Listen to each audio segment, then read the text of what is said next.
আসসালামু আলাইকুম, কেমন আছেন সবাই? সম্মানিত চাকরি প্রার্থী ভাই ও বোনেরা, আশা করি সকলে ভালো আছেন। আজকে যে পদ নিয়ে কথা বলবো সেটা হচ্ছে ডেসপাচ রাইডার।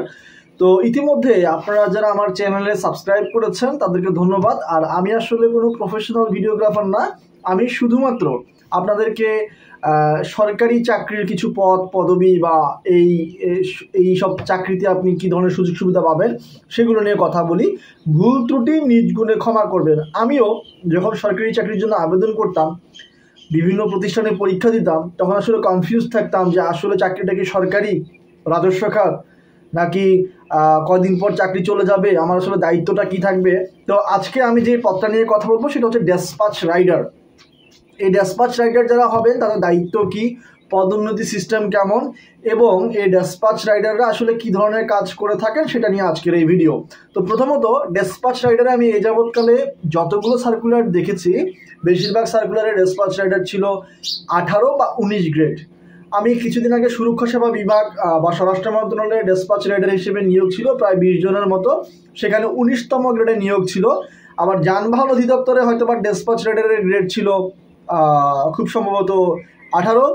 এবং বিভিন্ন সময় জেলা প্রশাসকের কার্যালয়ে থেকেও কিন্তু এই যেটাকে বার্তাবাহক বলা হয়, এই বার্তাবাহকরাও কিন্তু ডেসপাচ রাইডারের মতো কাজ করে থাকেন, সেখানে কিন্তু তাদেরকে 20তম গ্রেডে চাকরি করতে হয়। তো আজকে কথা বলি এই যে ডেসপাচ রাইডার হবেন তাদের দায়িত্বটা আসলে কি। একজন ডেসপাচ রাইডার যদি সার্কুলারে উল্লেখ থাকে ডেসপাচ রাইডার, তাহলে অবশ্যই তাকে মোটরসাইকেল চালানো জানতে হবে। অর্থাৎ তার মোটরসাইকেল চালানো জানতে হবে এবং ড্রাইভিং লাইসেন্স থাকা অনেক সময় বাধ্যতামূলক। তবে বার্তাবাহক যারা হবেন সেক্ষেত্রে তাদের এটা শিথিল রয়েছে, তাদের এরকম কিছু লাগবে না। তো আমি আজকে যেহেতু ডেসপাচ রাইডার নিয়ে কথা বলবো, আপনাকে অবশ্যই মোটরসাইকেল চালনা সম্পর্কে অভিজ্ঞতা থাকতে হবে এবং অনেক ক্ষেত্রে আপনার ড্রাইভিং লাইসেন্স থাকতে হবে, বৈধ ড্রাইভিং লাইসেন্স থাকতে হবে। তো যারা এই চাকরিতে আসার পূর্বে অনেক ক্ষেত্রে অভিজ্ঞতা চাওয়া হয়, ধরেন আপনি পাঠাও চাকরি করছেন অথবা এরকম কোথাও চাকরি করছেন ডেসপাচ রাইডার বা কুরিয়ার সেন্টারে, এটাকে আপনি অভিজ্ঞতা হিসেবে কিন্তু কাজে লাগাতে পারবেন। তো এই ডেসপাচ রাইডারদের কাজ হচ্ছে মূলত অফিসের চিঠিপত্র ডেলিভারি করা। আপনারা জেনে থাকবেন যে সরকারি অফিসের বেশিরভাগ কাজই কিন্তু পোস্ট অফিসের মাধ্যমে হয়। তো আপনাকে প্রথমত অফিসিয়াল যে চিঠিপত্র আছে এগুলোকে হচ্ছে পোস্ট অফিসের মাধ্যমে ডেলিভারি করতে হবে, অথবা পোস্ট অফিসের মাধ্যমে যেই চিঠিপত্রগুলো আসবে সেগুলো হচ্ছে আপনি রিসিভ করে অফিসে এনে জমা দিতে হবে। তারপরে হচ্ছে বিভিন্ন ফাইল আসে, এই ফাইলগুলোকে আপনি সংগ্রহ করতে হবে এবং আপনার যিনি ঊর্ধ্বতন কর্তৃপক্ষ আছে তার কাছে জমা দিতে হবে। দাপ্তরিক কাজের সহায়তা। আমি কিছুদিন আগে একটা মানে হচ্ছে একজনের কাছ থেকে কথা বললাম যে তিনি নিরাপত্তা প্রহরীর কাজ করেন, মানে তিনি মূলত তার পদ হচ্ছে নিরাপত্তা প্রহরী, অথচ তিনি হচ্ছে ডাটা এন্ট্রি অপারেটর হিসেবে কাজ করছেন। এখন প্রতিষ্ঠান যদি জনবল সংকটের কারণে আপনাকে দিয়ে যদি নিরাপত্তা প্রহরীর পরিবর্তে যদি আপনাকে দিয়ে ডাটা এন্ট্রি অপারেটরের কাজ করা, সেক্ষেত্রে আপনার কিছু করার নেই, আপনাকে করতে হবে। অর্থাৎ আপনার কর্তৃপক্ষ আপনাকে যে দায়িত্ব দিবে সেই দায়িত্ব কিন্তু আপনাকে পালন করতে হবে। দাপ্তরিক কাজের সহায়তা, সেটা হয়তো বা চিঠিপত্র আদান প্রদান ব্যতীত অফিসিয়ালি কোনো কাজ যেটা অফিস সহায়করা করে থাকে, সেসব ধরনের কাজ যদি আপনাকে দেওয়া হয় সেটাও কিন্তু আপনাকে করতে হবে। ব্যাংকে চেক জমা দেওয়া, যেমন হচ্ছে কি আমাদের হিসাব সহকারী যারা আছেন তারা অনেক সময় যে ব্যাংকে দেখা যাচ্ছে মাসের যেই বিলটা জমা দেয় সেটা নিয়ে আপনি ব্যাংকে জমা দিয়ে আসবেন, বা হচ্ছে গিয়ে বিদ্যুৎ বিল, অফিসের বিদ্যুৎ বিল বা বিভিন্ন বিল যেগুলো হয়ে থাকে সেগুলো হয়তো বা আপনাকে দেওয়া হবে, এগুলা গিয়ে জমা দিয়ে আসার জন্য এবং বিভিন্ন কাগজপত্র নিয়ে বিভিন্ন স্থানে পৌঁছে দেওয়া। এটাই হচ্ছে একজন ডেসপাচ রাইডারের মূল দায়িত্ব। আশা করি আমি ডেসপাচ রাইডার সম্পর্কে আপনাদেরকে বিস্তারিত বুঝাইতে পারছি। ডেসপাচ রাইডাররা হতে হবে মূলত দায়িত্বশীল, মোটরসাইকেল জানতে হবে এবং ড্রাইভিং লাইসেন্স থাকতে হবে। এখন আমি কথা বলি একজন ডেসপাচ রাইডারের পদোন্নতি নিয়ে। আমরা যানবাহন অধিদপ্তরের ডেসপাচ রাইডারের যে পদোন্নতি দেখলাম যে হচ্ছে গিয়ে তফসিল 5 অনুযায়ী যানবাহন অধিদপ্তরে যারা চাকরি করবেন তারা পরিবহন অফিসার পর্যন্ত হতে পারবেন।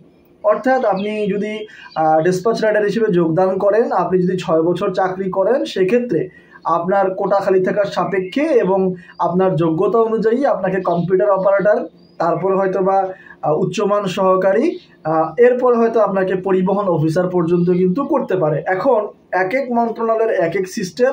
যেমন আমরা দেখে এসেছি ডিসি অফিস, সেখানে হচ্ছে বর্তমানে অফিস সহায়কের থেকে নাজির হওয়া যায়, নাজির থেকে নাজির কাম ক্যাশিয়ার হওয়া যায়, নাজির কাম মানে এভাবে কিন্তু আপনাকে 5 থেকে 7 বছর বা 10 বছর পর পর কিন্তু একটা পদোন্নতি দিয়ে থাকে। তো সেক্ষেত্রে আপনি যেই প্রতিষ্ঠানে চাকরি করবেন সেই প্রতিষ্ঠানে চাকরি করার আগে সেখানকার বিধিমালা এবং নীতিমালা পড়ে নেবেন, এবং আপনার চাকরিতে এই পদটা কি ব্লক পোস্ট কিনা সেটাও আপনি দেখে নেবেন। সেক্ষেত্রে আপনি আপনার পদোন্নতির ব্যাপারটা ক্লিয়ার হবেন। বর্তমান পে স্কেল অনুযায়ী বর্তমানে বেতন যদি 8,250 20তম গ্রেড হয়, সেক্ষেত্রে আপনার 15 থেকে 16,000 টাকা বেতন আসবে। আর যদি 17-18 হয়ে থাকে তাহলে হয়তো বা 1-1,500 টাকা কম বেশি হতে পারে, তবে বেতন 15 থেকে 18,000 টাকার মধ্যে থাকবে। অতিরিক্ত ডিউটি করলে ওভারটাইম পাবেন কিনা, আসলে দেখেন বাংলাদেশে যতগুলো পদ পদবি রয়েছে এর মধ্যে দুইটা পদ, একটা হচ্ছে গিয়ে আপনার ডিসপ্যাচ রাইডার এবং হচ্ছে গিয়ে ড্রাইভার। এই দুইটা পদের কিন্তু হচ্ছে ওভারটাইম ওটি বিল সরকারি হিসাব মতো দেওয়া হয়। এছাড়া কিন্তু অন্য পদের যারা আছেন তারা অতিরিক্ত ডিউটি করলেও ওভারটাইমের জন্য এটার জন্য অনেক সমস্যা ফেস করা লাগে। তো আপনি যদি ডিউটির বাইরে অতিরিক্ত ডিউটি করেন বা কর্তৃপক্ষ যদি মনে করে আপনি অতিরিক্ত ডিউটি করছেন, সেক্ষেত্রে আপনি উটি বিল বা ওভারটাইম বিল পাবেন। আশা করি আপনারা বুঝতে পারছেন। সকল জায়গায় ডিসপ্যাচ রাইডাররা বেশিরভাগ ক্ষেত্রে রাজস্ব খাতে হয়ে থাকেন। সেক্ষেত্রে আপনি চাকরি শেষে পেনশন বা অন্যান্য সুযোগ সুবিধা পাবেন। ভালো থাকবেন সবাই। আশা করি ভালো যদি লেগে থাকে ভিডিওতে একটা লাইক করবেন। ডিসপ্যাচ রাইডার নিয়ে একদম সম্পূর্ণভাবে ক্লিয়ার করার চেষ্টা করেছি। আরও যদি কোনো প্রশ্ন থাকে প্রশ্ন করবেন, আমি উত্তর দেওয়ার চেষ্টা করবো ইনশাল্লাহ। আসসালামু আলাইকুম সবাইকে, ভালো থাকবেন সবাই।